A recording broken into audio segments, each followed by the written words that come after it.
Take your seats and give me your undivided attention. We're holding this mandatory, classified briefing to address the ongoing containment failure of SCP-1048. Sit down, remain silent, and absorb the data. What I'm about to outline isn't an exaggeration, and it certainly isn't hypothetical. This is a strictly objective, documented threat assessment. This is the primary anomaly. SCP-1048 appears to be nothing more than a mundane teddy bear, standing about 33 centimeters tall. Its physical composition shows absolutely zero unusual qualities. It looks exactly like a mass-produced, non-sapient toy. I am warning you right now, do not let this innocuous facade deceive you. During its initial containment phase, it exhibited affection-seeking behaviors. It hugged the lower legs of the staff, do little dances, draw childlike pictures. Many of your former colleagues found this endearing. That was a fatal systemic miscalculation on our part. Dr. Carver, the lead researcher assigned to this anomaly, gave a definitive statement on the matter. This is not a joke. We have no idea what SCP-1048's full capabilities are. Let me repeat that for absolute clarity. This is not a joke. Today's briefing will outline exactly why your previous assumptions about this Keter-class entity directly led to the catastrophic loss of life and severe physical mutilation right here in this facility. Our agenda for this threat assessment covers 6 key areas: initial containment and deception, the replication hypothesis, the 3 recorded incidents, manifestations A, B, and C, and finally, your ongoing threat assessment directives. A quick message. Accessing these archives requires Level 3 clearance. Ensure your credentials are up to date by hitting the subscribe button to stay informed on future containment breaches. Back to the video. Section 1. Initial containment and deception. We first need to establish exactly how this anomaly breached operational security without triggering a single initial alarm.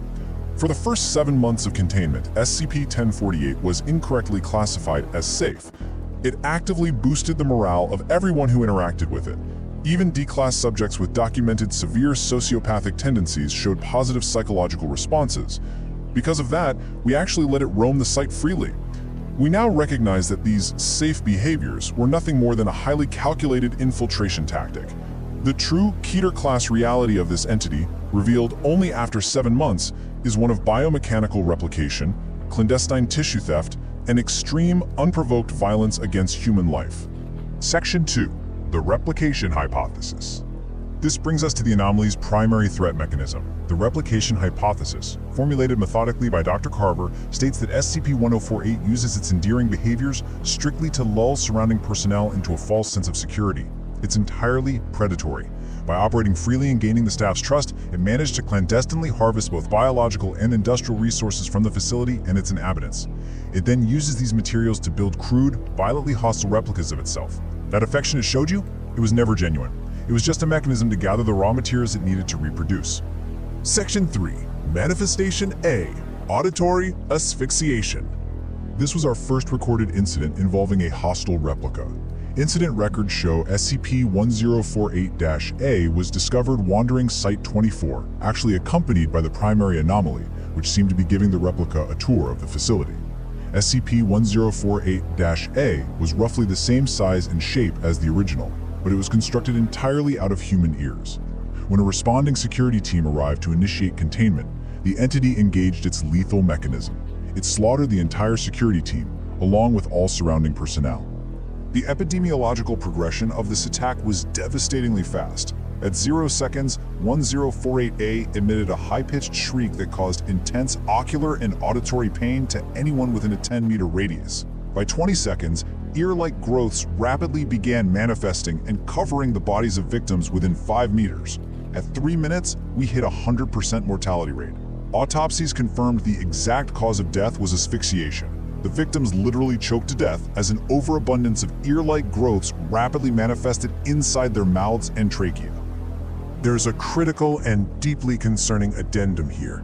Shortly after Manifestation A was documented, a researcher was discovered missing an ear. It had been surgically removed through unknown anomalous means while he was asleep in his quarters. Since no other victims of ear theft were found among the staff, we're faced with a grim clinical question. Does SCP-1048 harvest physical materials piece by piece from our staff, or can it anomalously duplicate the flesh it steals? Either scenario is an unacceptable security risk. Section 4. Manifestation B. Gestational thefts. The second incident took place in the Site-24 cafeteria. I have to note that the psychological impact of this data is severe, and it remains strictly suppressed from the survivors currently in psychiatric recovery. The incident report details a replica designated SCP-1048-B moving in an irregular, jerky manner. Witnesses actually saw movement beneath its surface. Suddenly, its seams burst open, revealing the hand and arm of a human infant grasping at the air.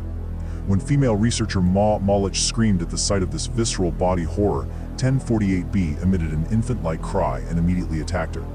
The entity inflicted massive internal damage to the screaming researcher before a security team could neutralize both the replica and the critically wounded staff member. The post-incident discovery gives us the grim conclusion regarding the origin of Manifestation B's biological materials. Roughly 3 hours after the cafeteria breach, Dr. Marcel was found unconscious and hemorrhaging in her office. A non-consensual anomaly was been performed on her while she slept. Her 8-month-old fetus was never recovered. SCP-1048 literally used her unborn child to construct Manifestation B. Section 5. Manifestation C. Rusted Scraps. This event highlights the anomaly's capacity to shift from biological harvesting to industrial procurement, adapting its replication cycle based on whatever materials are available. Do not be deceived by seemingly benign or playful setups. The anomaly has been known to adorn itself with toy implements, tactical gear, or small flags to project a harmless, approachable image. But behind any innocuous facade is a lethal intent. This starkly contrasts with the reality of Manifestation C, which was constructed entirely out of rusted metal scraps. Dr. Carver actually encountered this rusted entity in his office while writing the report on the previous cafeteria incident. The moment the entity realized it was being observed, it fled. During the ensuing pursuit, Manifestation C demonstrated extreme, unmitigated physical violence. Dr. Carver's addendum regarding the escape states, "I cannot stress this enough. The damn thing jumped right through those poor people." The physical mutilation and subsequent death of the Foundation personnel who attempted to pursue this rusted scrap entity was absolute. We currently have no idea where the scrap metals used in its construction came from, which points to severe blind spots in our internal surveillance. Section 6. Ongoing Threat Assessment. This final section contains your mandatory survival parameters. Memorize these containment directives immediately. SCP-1048 is currently uncontained and active within Site-24. Consequently, all teddy bears are strictly banned from this facility. Any object resembling a teddy bear must be reported to security immediately, without exception. All creations of SCP-1048 are to be destroyed on site. Let me make this explicitly clear. A failure to report a misplaced toy could result in a fatal bioharvesting event for you or your colleagues. Consider the objective data we've just reviewed.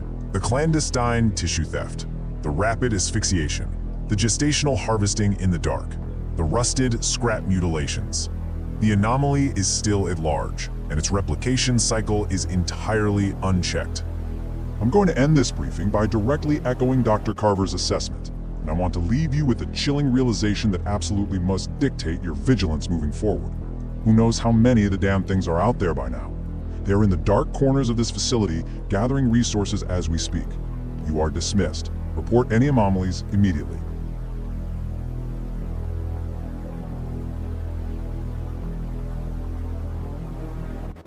This concludes today's briefing. If you wish to maintain your current clearance level and ensure continued access to the Versarian database, a subscription to this channel is mandatory.